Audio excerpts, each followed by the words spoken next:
This video was recorded live for AliveandUSI.com. Largest, fastest, most amazing computer in the world. Supercomputer is a computer with a high level of performance as compared to a general purpose computer, or MIPS, MIPS.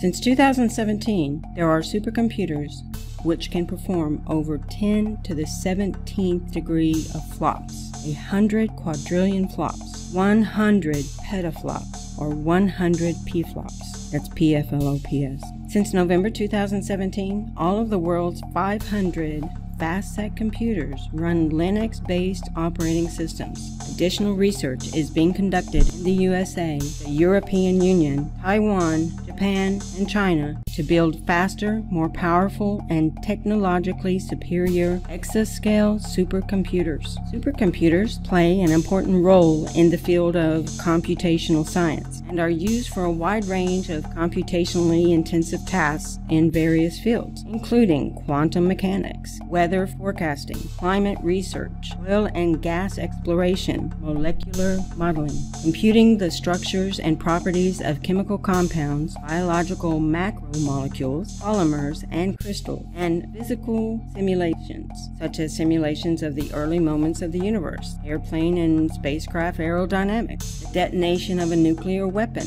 and nuclear fusion. They have been essential in the field of cryptanalysis.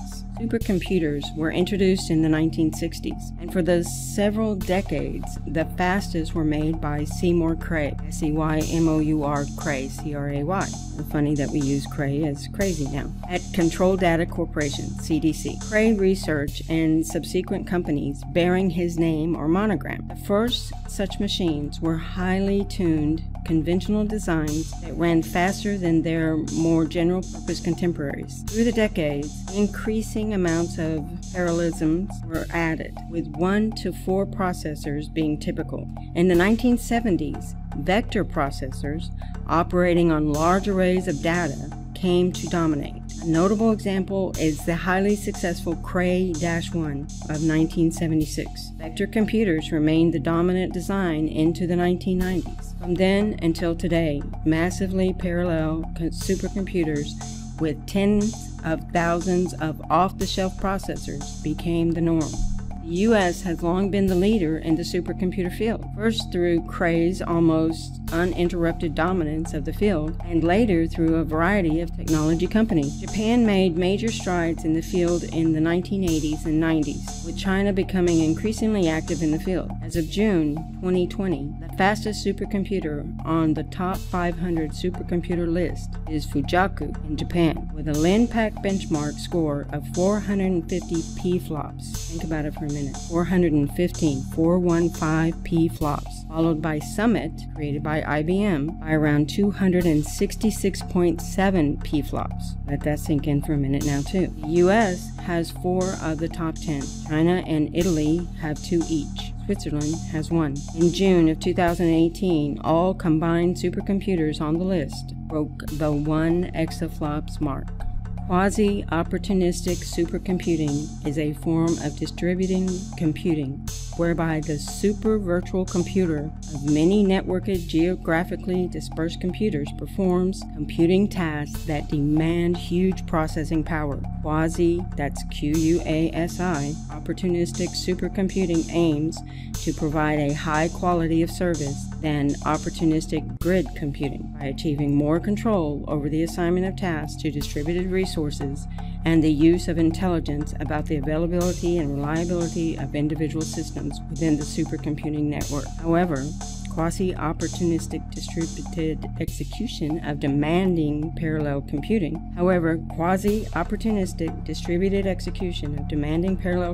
software in grids should be achieved through implementation of grid-wise allocation agreements, co-allocation subsystems,